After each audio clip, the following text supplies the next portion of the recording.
आपण पाहत आहात सत्य व रोखठोक न्यूज चॅनल महावृत्त न्यूज। आवाज तुमचा, ताकद आमची।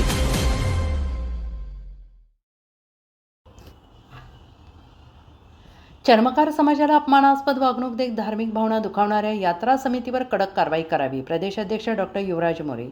सिंधुदुर्ग जिल्हाधिकाऱ्यांना 8 दिवसात कारवाई न झाल्यास राज्यभर आंदोलन करण्याचा दिला इशारा।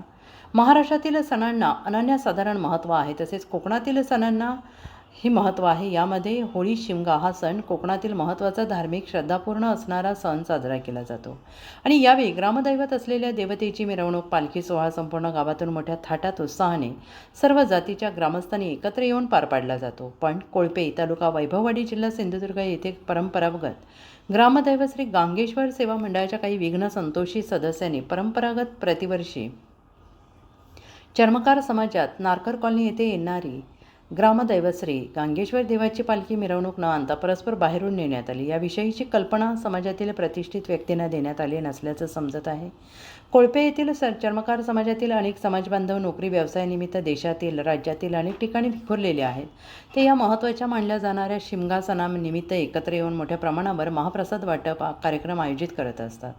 पण यावर्षी यात्रा सेवा मंडळाच्या काही विघ्न संतोषी सदस्यांनी पालखी मिरवणूक हेतू पुरस्सर जातीय सलोखा बिघडवण्याच्या निश्चयाने ग्रामदैवत श्री गांगेश्वरची पालखी समाजाच्या बाहेरून नेत चर्मकार समाजाला अपमानास्पद वागणूक देण्यात आल्याच्या संतप्त प्रतिक्रिया समाजातून व्यक्त करण्यात आल्या आणि यामुळे समाजातील लहानांपासून ते ज्येष्ठांपर्यंत धार्मिक भावना दुखावल्या गेल्या आणि एवढंच नव्हे तर यामुळे गावासह अन्य भागातही ही माहिती वाऱ्यासारखी पसरली। कोळपे चर्मकार समाजाचे प्रतिष्ठित नागरिक भिकाजी नारकर यांनी कोल्हापूरमध्ये संत रोहिदास चर्मकार समाजसेवा संघाचे प्रदेश अध्यक्ष डॉक्टर युवराज मोरे यांची भेट घेऊन घडलेल्या घटनेची सविस्तर माहिती दिली।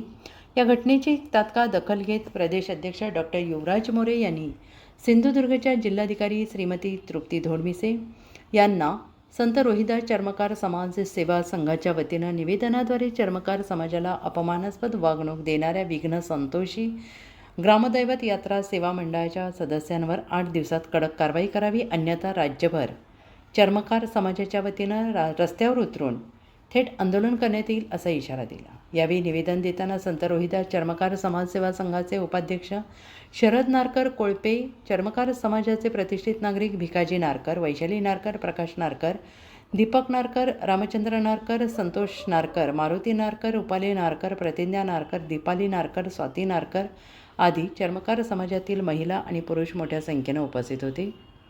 महावृत्त न्यूज मीडियासाठी प्रतिनिधी श्रावण खांडेकर।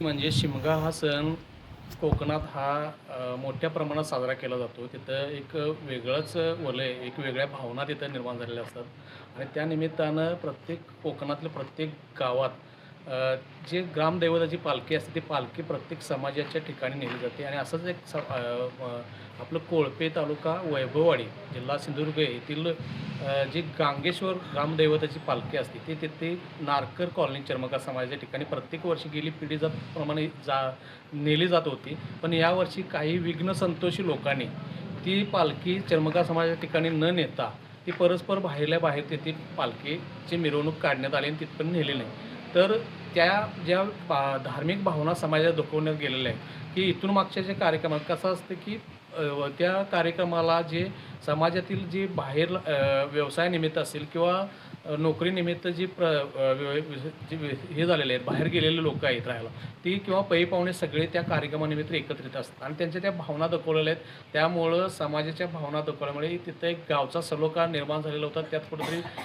फूट पाडण्याचा प्रयत्न तिथल्या विघ्न संतोषी लोकांनी केलेला आहे, त्या कमिटीतल्या काही लोकांनी केलं आहे। त्या निमित्तानं आम्ही आज सिंधुदुर्ग जिल्हाधिकारी माननीय तृप्ती घोडमिसे मॅडम यांना भेटलो आणि त्या संदर्भात आम्ही थोडक्यात माहिती देऊन जे विघ्न संतोषी कमिटीतील लोक आहेत, जी कमिटीतील सदस्य आहेत, तर त्यांच्यावर कारवाई करण्याची आम्ही मागणी केलेली आहे आणि येथे 8 दिवसात जर नाही कारवाई केली तर राज्यातील संपूर्ण चर्मकार समाज रस्त्यावर उठून न्याय मागितल्याशिवाय न्याय मिळवल्याशिवाय राहणार नाही।